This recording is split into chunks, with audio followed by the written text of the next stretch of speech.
agitadas são as moléculas quando elas são, quando a temperatura está diminuindo, as moléculas baixam a sua velocidade. Como aqui nós temos uma temperatura elevada, então temos moléculas bem agitadas no ar. Desliga o microfone, não sei quem é, mas desliga. Com essa agitação, temos um ar menos denso. Como você nota, a densidade da água em forma líquida é uma densidade tal.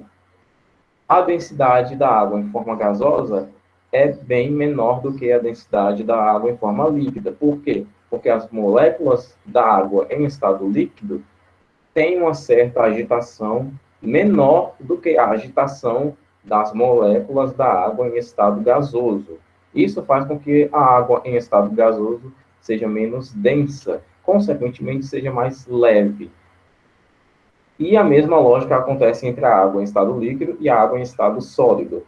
A água em estado sólido é bastante densa, porque não há movimento atômico ali, certo? As moléculas estão bem densas. O mesmo fenômeno ocorre com as diferenças de ar. Aquele velho exemplo que eu falei para vocês, do ar do congelador, quando você abre a geladeira, abre o congelador, aquele ar desce, certo? As moléculas daquele ar têm uma agitação menor em relação à agitação do ar do ambiente externo. As moléculas do ar quente são mais agitadas, por isso que elas sobem, elas são mais leves. Por isso que o ar frio da geladeira desce, ele é um ar mais pesado, tá bem? É por isso que a pressão atmosférica aqui na região Nordeste é menor, porque devido às altas temperaturas, o ar, as moléculas do ar atmosférico se agitam mais, por isso elas são menos densas, tá bem? Já nas áreas cortadas pelos trópicos de Câncer e de Capricórnio, ambientes mais frios, a pressão é maior, pois as moléculas estão mais concentradas, elas são mais pesadas, devido às baixas temperaturas. Pode falar, Thay. Não, professor, não era nada, é que você queria dar uma informação que você já havia no dito. Você acabou de falar agora, mas antes eu ia ter dito que, como você havia dito, o ar quente ele é mais leve, ele tende a subir. E o ar mais frio é mais pesado, tende a descer. Devido ao agitamento Exatamente. das moléculas. Agitação, tá? A pressão atmosférica, próxima página, também está relacionada à altitude. À medida que a altitude aumenta, a pressão diminui, porque diminui a coluna de ar feita sobre o corpo.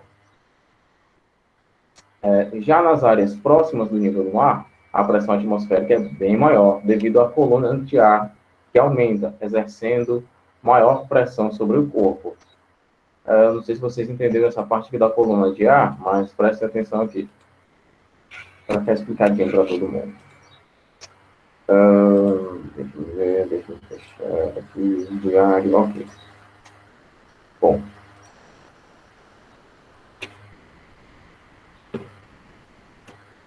Ctrl 2, Ctrl. Vamos lá. Melhor, deixa eu fechar isso aqui também. Prestem atenção aqui, pessoal. Azul. Temos aqui determinado ponto da atmosfera, tá certo? Dá para todo mundo ver aí. Temos aqui um ponto X da atmosfera.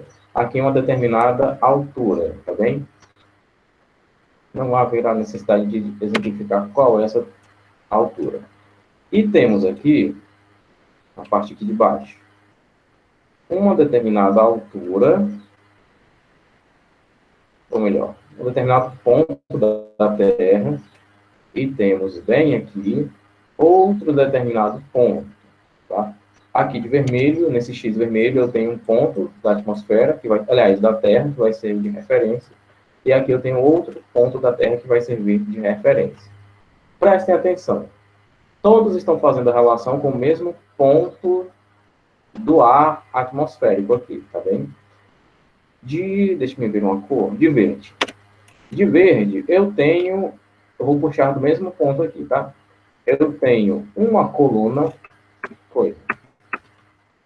eu tenho mal, sem querer, eu tenho aqui uma coluna de ar, e eu tenho aqui uma coluna de ar também, todas tendo origem aqui, olhem, atenção, todas têm origem na mesma altura do ar atmosférico, certo? Todas têm a mesma origem.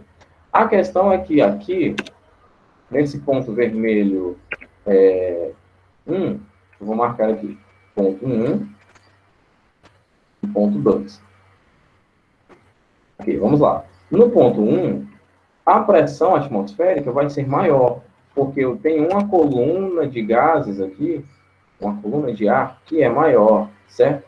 A pressão atmosférica no ponto 2 vai ser menor, porque a coluna representada por essa seta verde, a coluna de gases aqui vai ser menor, justamente por conta da localização terrestre, certo, desses pontos. Ponto 1 está situado aqui numa parte mais baixa, ou seja, numa altitude menor, e o ponto 2 se localiza numa altitude maior. Isso faz com que a coluna de gases vinda, tendo como referência o ar, esse ponto aqui do ar atmosférico, esse ponto azul, aqui, do ar atmosférico, seja menor. Todo mundo entendeu essa parte? Você está querendo dizer que, por exemplo, no ponto 2, como a área é mais elevada, a pressão tende a ser maior, né? Não, menor, porque aqui você entende como várias camadas de gás. Aqui, deixa eu escolher uma cor amarelo. Aqui nós temos várias camadas, olha. Tem várias camadas aqui. Vamos supor, 1, 2, 3, 4, 5, 6, 7, 8, 9. Na mesma altura, eu só vou ter 1, 2, 3, 4. Eu vou ser bonzinho, vou colocar 5. Olha só, aqui eu tenho mais camadas. É como se cada camada dessa fosse um tijolo de ar. Aqui eu tenho mais, então o peso vai ser maior, a pressão vai ser maior no ponto 1. No ponto 2, eu tenho menos camadas de ar, então a pressão vai ser menor no ponto 2, certo? Porque cada camada dessa representa um peso. Se aqui eu tenho mais camadas, aqui eu vou ter mais peso do que aqui. Ou seja, no ponto 1, a pressão atmosférica é maior do que no ponto 2. Entendeu agora? Então a pressão, a força da pressão atmosférica vai depender da quantidade de camadas presentes em um determinado local, né? Por exemplo, no Isso. ponto 2, que parece a região mais montanhosa, De ainda tem altitude mais elevada. menos camadas atmosféricas. Isso, a pressão aqui é maior no ponto 1, porque a altitude é menos elevada. A pressão no ponto 2 é menor, porque a altitude é mais elevada. Lembrando que a altitude é a relação. Perdão. Como? Não, estou querendo dizer que a altitude ela é relacionada por exemplo, o nível do mar. Isso, o nível do mar. Consequentemente, as regiões mais próximas do mar, que vão ser regiões mais baixas, a pressão vai ser maior, porque lá eu tenho um distanciamento maior dessa região aqui com o ar atmosférico. Estamos na página 221 do livro de Geografia, tá bem? Em 1643, o cientista italiano Evangelista Torricelli criou um instrumento para medir a pressão atmosférica, o barômetro. A medição é feita pelos efeitos da pressão, que impulsionam um líquido dentro de uma coluna. Quanto maior for a pressão, mais o líquido irá subir dentro do cilindro e vice-versa. Barômetro aqui na figura da direita. Interferência dos fatores geográficos sobre o clima. Vamos estudar aqui latitude, altitude, massas de ar e etc. Sobre a latitude. Para compreender o clima, é preciso saber que, entre os fatores mais importantes para a determinação de um clima, está a quantidade de luz solar que cada região do planeta recebe ao longo do ano, ou fator latitude. Lembremos que a latitude é a distância em graus de um ponto qualquer da Terra em relação à linha do Equador, certo? Pode ser norte ou sul, vai de 0 a 90 graus.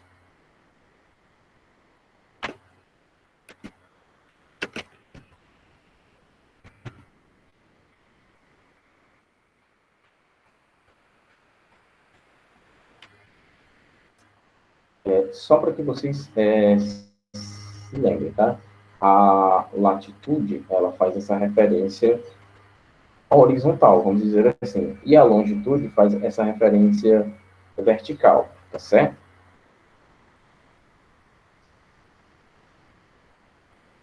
Latitude se refere à linha do Equador.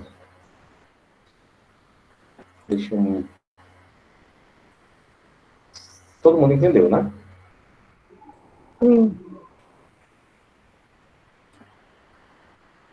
Só para que fique sem dúvidas. Deixa eu ver a atividade aqui.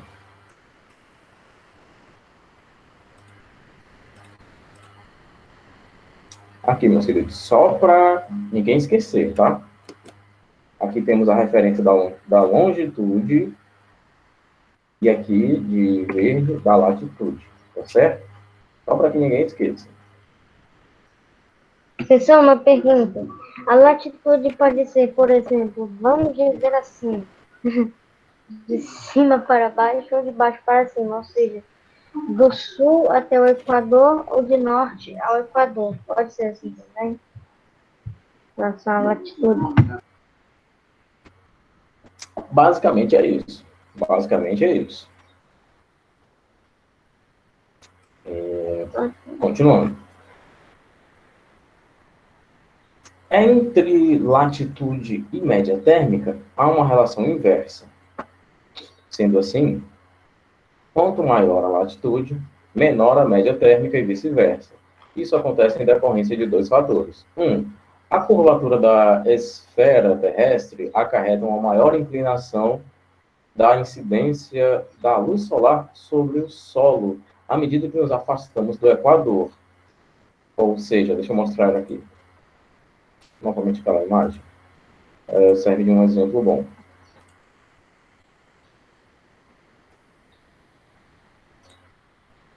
Bom, vamos lá. Vamos entender, deixa eu ver aqui como linha do Equador, tá? E aqui seria o ponto, vou marcar de vermelho. Cadê vermelho? Aqui. Right. Aqui seria o ponto zero em graus, tá bem? Então, quanto maior a latitude aumenta, certo? Quanto mais elevada é a latitude, menor é a temperatura. Por quê? Quanto mais eu me distancio da linha do Equador, menor vai ser a temperatura. Quando eu chegar aqui, no Polo Norte, a temperatura vai ser muito baixa, certo?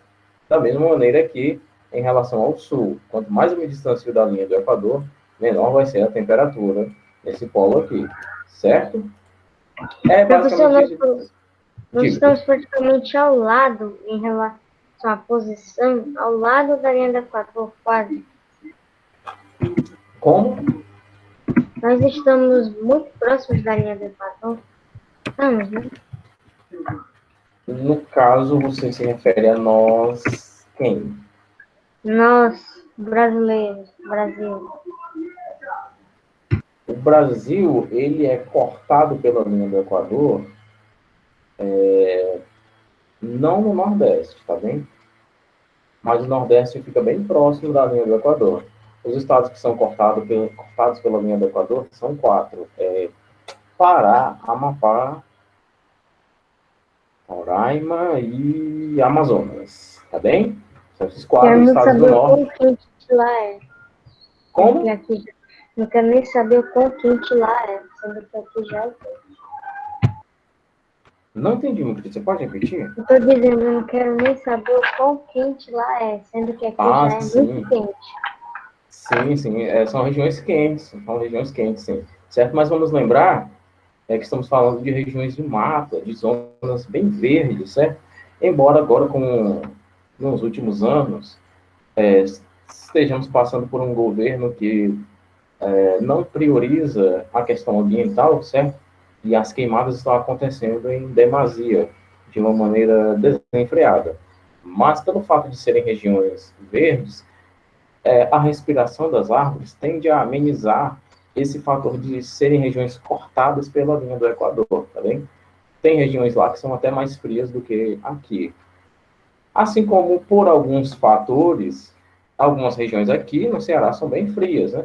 Como, infelizmente, devido à poluição, não é mais tão evidente assim, mas as regiões serranas do Ceará são bem frias, certo? Tem fatores individuais que a gente pode analisar. Lembra que eu falei? Tudo na geografia a questão do depende. Você não pode dizer, o Ceará é quente, o sol lá é de rachar. Depende. Está falando de onde? Falando das praias de Fortaleza, é quente demais. Está falando de uma região de serra, não é bem assim, certo? Mas, no geral, quanto mais perto da linha do Equador, mais quente é, certo? E sim, aqui já é muito quente, imagine lá. 2. Próximo aos polos, em virtude da grande concentração de gelo, neve, icebergs, há uma ampliação da superfície branca, ocasionando uma maior reflexão da luz. Uma espécie de efeito de espelho, a luz do sol bate e volta. Como observamos na página anterior, essa distribuição irregular da luz solar sobre a superfície do planeta cria climas diferentes. Climas são permanentes, certo? Levando ao desenvolvimento das chamadas zonas climáticas, que já estudamos em capítulos anteriores.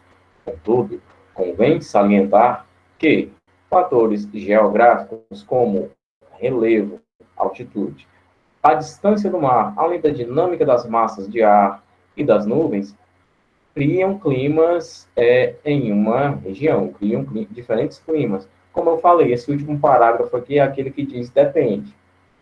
O clima do Ceará é um pouquinho diversificado. Tem regiões mais quentes, tem regiões mais frias, tem regiões mais ou menos. Professor, Sobre a uma altitude. pergunta. Sim. Desculpa.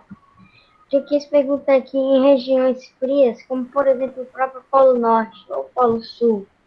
Lá há pouca iluminação do sol, por exemplo, porque lá é uma região muito fria. Existe isso? Você está me perguntando se lá existe pouca Sim. iluminação? Não necessariamente. O que acontece é o seguinte, como estamos falando de uma região,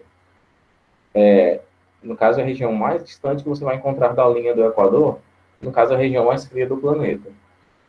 A questão da temperatura é o seguinte, não é simplesmente o fato de lá receber pouca luz solar. Não é bem assim. Lá é uma região com muita neve, com muito gelo. Então a luz solar bate e simplesmente é refletida, certo? É como se o calor fosse refletido. A luz solar, toda aquela carga energética oriunda da atividade nuclear do Sol, basicamente ela bate e volta. Poucos efeitos solares ficam naquela região. Ah, professor, quer dizer que o calor que chega com a luz chega, bate e vai embora todinho? Não, mas boa parte sim. Assim como acontece com os oceanos. Muito da energia solar é refletida pelas águas, mas muita energia solar também entra, energia que eu falo calor, tá? Também entra nos oceanos. Isso explica o fato, claro, óbvio, de as águas oceânicas serem, na sua grande maioria, bastante quentes. Ou não, em algumas regiões, em alguns horários, a água é fria. Como também é o caso, por exemplo, de rios pequenos, de lagoas. Você nota que, mais ou menos no período da manhã, essa região não levou, vamos dizer assim, muito sol, e as águas estão relativamente agradáveis. Já num determinado horário que o sol já castigou bastante aquela região, a temperatura da água se elevou um pouquinho, certo? O mesmo valendo, o Taimo, já que fez a pergunta, para o Polo Norte e para o Polo Sul, certo? Temos fatores para serem analisados do porquê de lá ser uma região fria, do porquê de lá levar sol, bastante sol, mas será região fria. Temos localização Porque geográfica, temos a devido reflexão da luz solar, temos um montão de fatores. Sobre a localização geográfica, eu me refiro ao distanciamento máximo da linha do Equador. Certo? certo. Também por causa da própria região, né? Do frio. Aí isso Sim, faz claro. com que não chegue tanta luz solar, que ela meio que devido à predominância do, vamos dizer assim, do frio mesmo, Do frio, do da clima de região lá, que é né? gélida, Do clima, estamos falando de clima que é do clima. A permanente. predominância do clima gélido, a luz solar é refletida. Exato. Continuando, como já aprendemos, altitude é a distância em metros de qualquer ponto da superfície da Terra em relação ao nível médio dos oceanos. Seu efeito sobre o clima ocorre da seguinte maneira: quanto maior a altitude de um lugar, menor é a sua temperatura.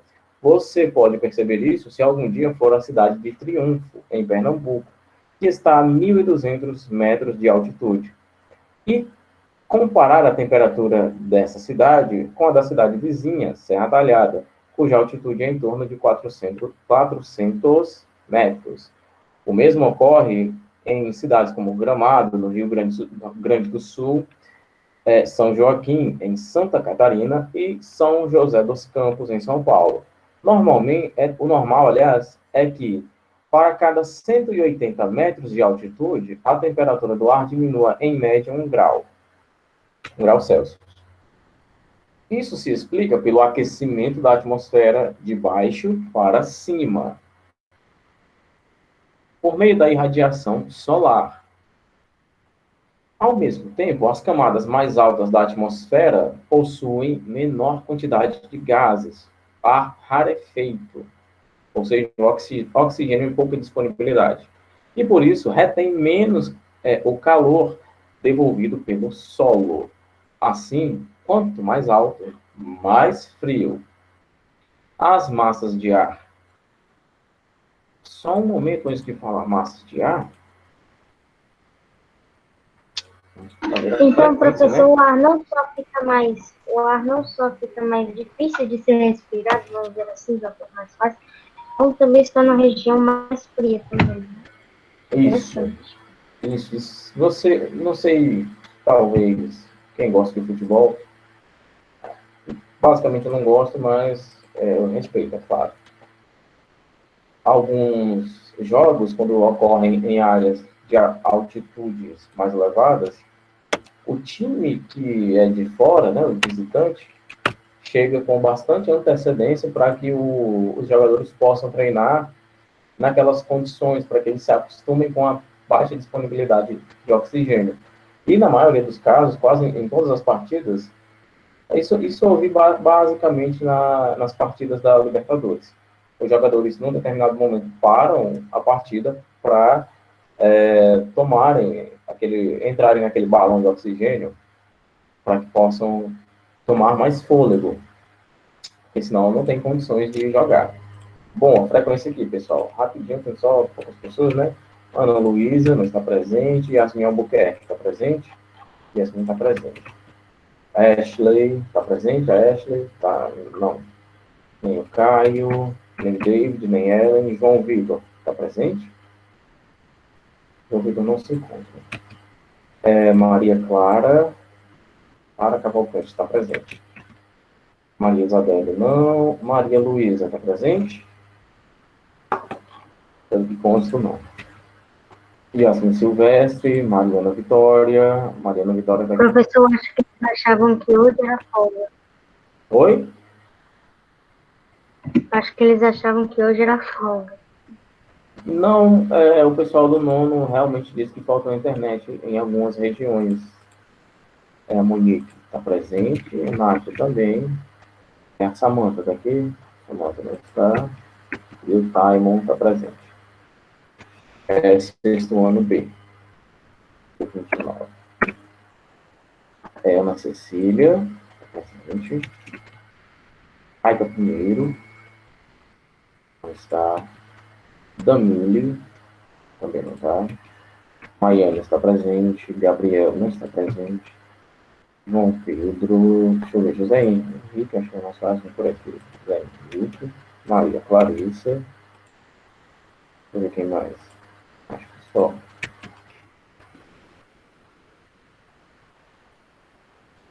Só, né? As Só outras tem línguas. 12 crianças aqui. 10. 10, na verdade, porque é o professor e o Verdade. Robério, conta 12. Bom, então, frequência feita, né? As massas de ar.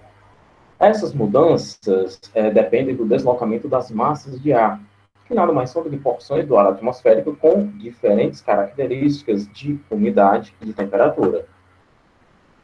E que, ao se deslocarem junto com os ventos, podem provocar alterações nas regiões pelas quais passa. Por exemplo, no litoral nordestino, durante o outono e o inverno, a passagem de uma massa de ar fria, a polar atlântica, acarreta diminuição da temperatura e chuvas, pois ao entrar em contato com os ventos quentes e úmidos vindos do oceano, provocam a condensação do vapor. De forma geral, as massas de ar carregam as características de temperatura e umidade de áreas onde foram formadas e podem levar essas características para outras regiões, provocando momentaneamente alterações na atmosfera. A climatologia identifica dois tipos de massas de ar: a oceânica, que geralmente são úmidas, e as continentais, normalmente secas, aquelas que surgem sobre as áreas densas, sobre as áreas de densas florestas, porém, fogem à regra em virtude do vapor liberado pela cobertura verde. Sobre o território Professor, brasileiro, pode falar. úmido é referente ao calor e, perdão, e seco ele está se referindo ao mais frio ou ao contrário?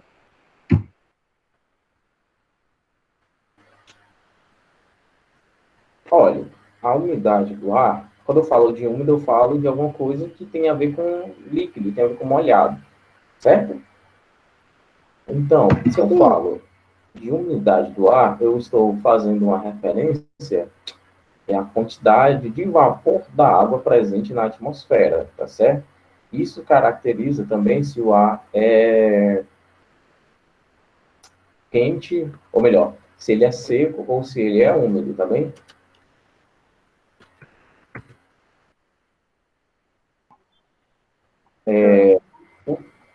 Por exemplo, a umidade do ar, o nível da umidade do ar relativa, certo? É considerado adequado para a saúde humana entre mais ou menos 40 a 60, tá certo? Quando ela diminui, nós temos um ar mais seco. Quando ela aumenta, temos um ar mais úmido, é claro. Se a umidade aumenta, o ar é mais úmido. Certo? Esclareci sua dúvida? Mais ou menos. Mais ou menos? Qual parte Entendi você muito também? bem. Bom, o úmido é relacionado ao líquido. O úmido é relacionado à umidade do ar. Isso. Exatamente. Quando eu estou falando de umidade do ar, eu estou fazendo referência à quantidade de vapor de água disponível no ar. É só isso. Certo. Umidade de ar, então, é referente a vapor de água. Isso. Disponibilidade do vapor da água disponível no ar. Ou seja, a água em estado gasoso, basicamente, Isso. né? Só para encerrar aqui a página, no meio da página aqui, no caso, para a gente entrar aqui no mapa. Sobre o território brasileiro, atuam 5 massas de ar. 4 são quentes, sendo 3 Deu delas 3 horas. equatorial, continental. Oi? Deu 3 horas. 3 horas, concordância. Equatorial, continental, equatorial atlântica e tropical atlântica. Quentes e úmidas e uma tropical continental, quente e seca, e apenas uma é fria, a massa polar atlântica. Bom, deram as 3 horas, estou ficando por aqui, e já já eu retorno para nossa aula de história, tá Tchau. bom? Tchau, tchau, tchau. Tchau, professor. Tchau, prof. Ai, não acredito aqui.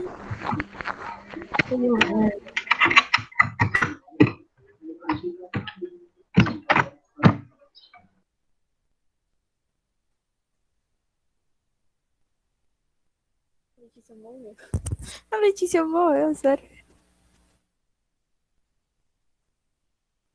Letícia morreu, que pena. Que trágico.